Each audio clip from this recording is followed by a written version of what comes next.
Pra galera que fala que eu não leio mangá, mangá.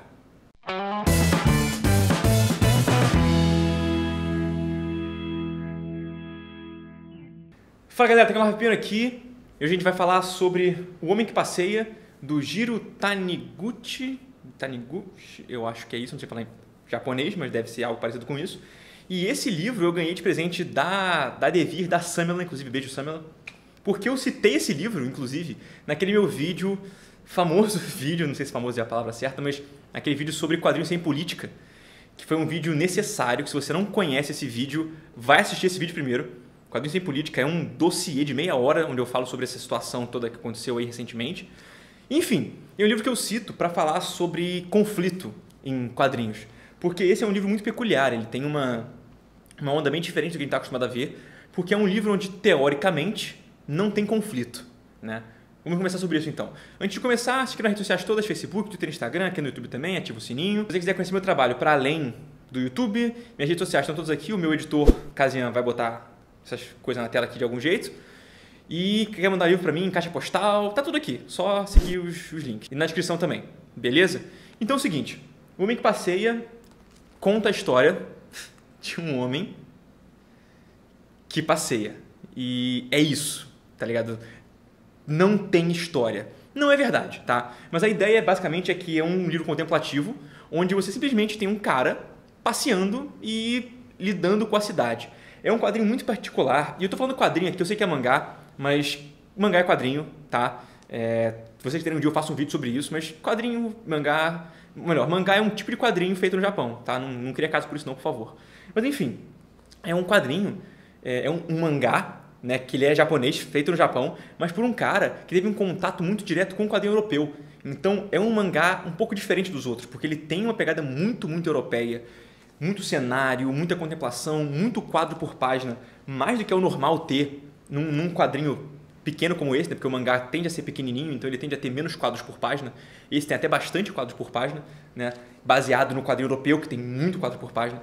É um quadrinho que fala sobre esse cara andando pela cidade. Então tem vários episódios, né? Vários pequenos capítulos que mostram ele passeando. Então é um dia que ele vai, sei lá, pega chuva indo pro trabalho. Um dia que ele se perde num bairro pobre. Um dia em que ele, não sei, encontra um cachorro vadio. E é basicamente isso. Então são vários episódios, situações episódicas, né? Dele passeando pela cidade, conhecendo melhor o que está acontecendo e se relaxando, né? É um quadrinho para você tomar um ar e meditar um pouquinho. E eu entendo quem fala que é um quadrinho sem história. Mais ou menos, tá? Mais ou menos porque, assim, cada episódio tem uma história. Mesmo que a história não tenha um conflito claro, né? Não seja sobre alguém chegar a algum lugar, alguém conseguir um objetivo, alcançar, pegar um objeto, algo assim. É a história de um cara passeando e ele quer mostrar a cidade. E todas as histórias, ou pelo menos quase todas elas, têm um pequeno conflito sim. Tem, por exemplo, ele se perdeu e quer se encontrar, ou então tem uma criança que deixou uma bola presa na árvore e ele vai ajudar a criança, ou então tem um cachorro perdido e ele vai ajudar o cachorro que se perdeu. Então tem pequenas histórias sim, elas têm continuidade, não são histórias separadas que não têm relação, elas têm relação. Então o cachorro que ele encontrou numa hora vai estar na história seguinte, sacou? Então existe um fio condutor, existe uma narrativa existente aqui, mas ela é de um formato muito diferente, porque o oriental tem uma forma de contar a história que é muito diferente da ocidental. E daria para fazer uma elaboração teórica sobre isso, muito grande, que não vale a pena entrar aqui. Se vocês quiserem que eu fale sobre isso um dia, né, para a diferença entre a narrativa ocidental e oriental, comenta aqui embaixo, eu faço um vídeo sobre isso. Pode ser um vídeo bem interessante, inclusive, eu acho que daria bastante pano para manga. Mas enfim, comenta aqui embaixo. O ponto é que o oriental escreve diferente. Ele pensa o fio contorno da história diferente. Então aqui é muito mais sobre ele perceber os pequenos prazeres e se encantar com o que ele todos os dias passa despercebido, entende? Até porque as transições entre quadros no mangá costumam ser muito mais o que o MacLeod chama de aspecto a aspecto, e não cena a cena ou ação a ação, como é no ocidental. No ocidental a gente faz muito tipo assim, o cara levanta a mão, o quadro seguinte é um soco dado, né? O oriental é muito mais, é um vento batendo, um peixinho nadando, uma janela aberta, tem muito mais essa coisa do aspecto. Então ele apresenta lugares e situações e cenas, ele dá a atmosfera de alguma coisa através de pequenos aspectos, enquanto o ocidental costuma dar a ambiência através de um grande quadro de situação, tipo, plano contexto, pronto, entendeu? Então a gente tem essa questão diferente, né, de um lado para o outro, E aqui ele explora isso ao máximo, porque quase todos os quadros são quadros contemplativos. São ele passeando, olhando para o ambiente, olhando para os lugares, se conhecendo, se descobrindo. E é um quadrinho que eu arrisco dizer que foi meio terapêutico para ele fazer, né? Para o Jiro Taniguchi, eu não sei falar isso. Para o cara fazer. Porque tem momentos que ele faz ele a nanquim e coloca uma retícula digital. Tem horas que ele faz na aquarela. Então, assim, é um quadrinho que não se preocupa com a forma. Ele não se preocupa em ser consistente. Tem horas que o desenho está mais complexo, horas que o desenho está mais simples. Tem até no final uns extras, essa edição aqui da Tsuru, que eu acredito que seja um selo da Devir, né? Tem aqui no final, tem um episódio que ele gravou que parece ter sido bem antes, né, desse quadrinho, tipo um precursor desse quadrinho, dele passeando e tal, que é num traço muito mais simples, muito mais ainda em desenvolvimento do autor. Ele não se importa com isso, assim. Ele tem, então, um monte de pedaços separados que contam uma história de contemplação, mesmo sem ter essa necessidade de ser uma coisa com conflito e com uma estética sempre igual e tudo mais. Inclusive, tem um momento em que ele usa esse lance da aquarela como fator narrativo. Não é só por ele quer fazer aquarela. Tem horas que né? Isso é um pouco até confuso, eu diria, porque tem momentos em que ele faz aquarela só porque ele, cara, é um cenário bonito, eu quero fazer aquarela porque é mais legal fazer. E aí é isso, pronto, acabou, a explicação é essa. E tem uma outra situação no quadrinho onde ele faz aquarela por um motivo narrativo, né? E aí é um pequeno spoiler, talvez algumas pessoas não queiram ver, mas pulem daqui a 15 segundos. Mas ele faz o seguinte, tem uma hora que ele meio que viaja no tempo, quase aquele Meia-Noite de Paris, sacou? Então quando ele volta no passado, ele vê em aquarela.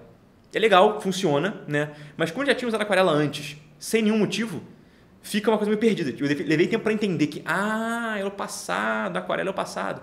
Então, tem essa questão. Tá, e a partir daqui não tem mais spoiler, fica tranquilo. Eu falei 15 segundos, mas deve ter mais que isso. Mas enfim, fecha spoiler, voltou ao normal. Então, e aí, uma coisa que eu acho muito maneira nesse quadrinho, e é um debate que a gente vai abrir aqui pro mangá em geral, é que o mangá usa muita referência fotográfica. Então, muitos cenários do mangá são foto, que o cara passa por cima, né, que o cara bota um efeito no Photoshop e reutiliza. Eu vejo isso um problema?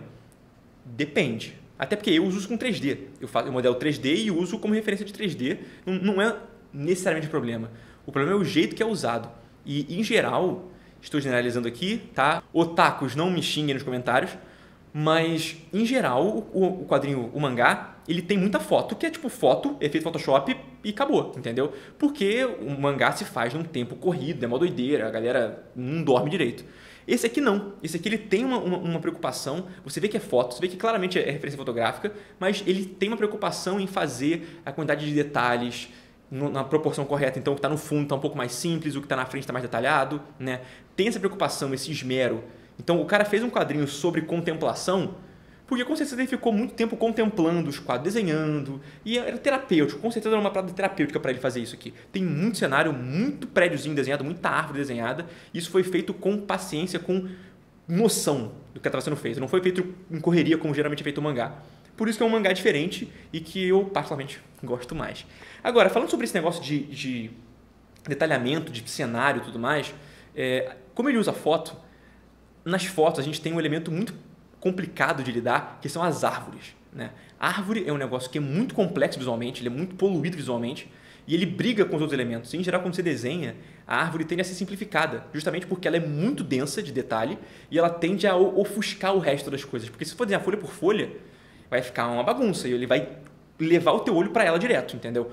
Aqui, apesar de ele ter essa preocupação com os prédios, ele parece não ter essa preocupação com a vegetação.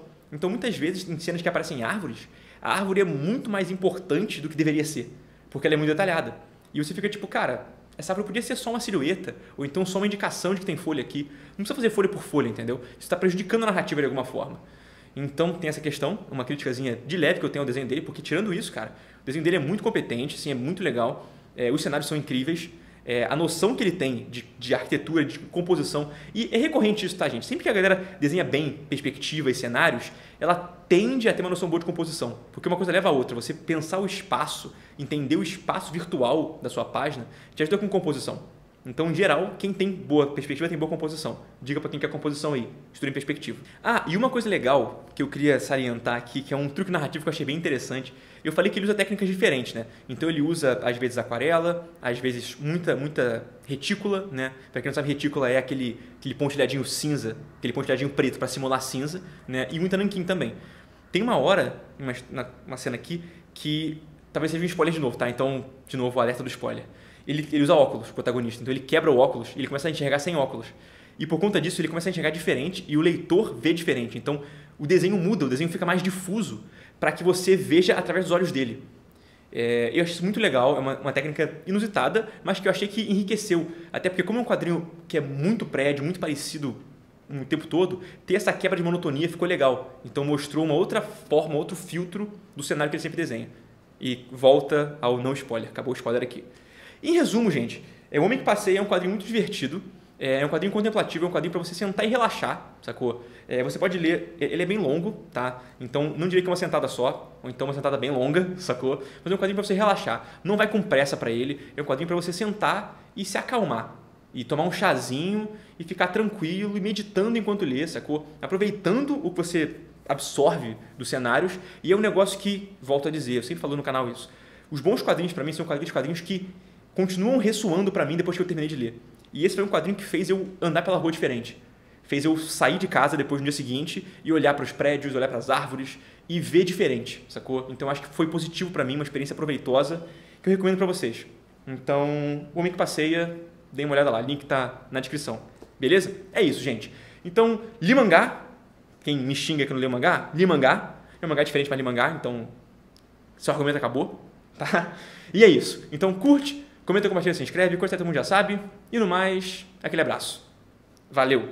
Valeu. Valeu.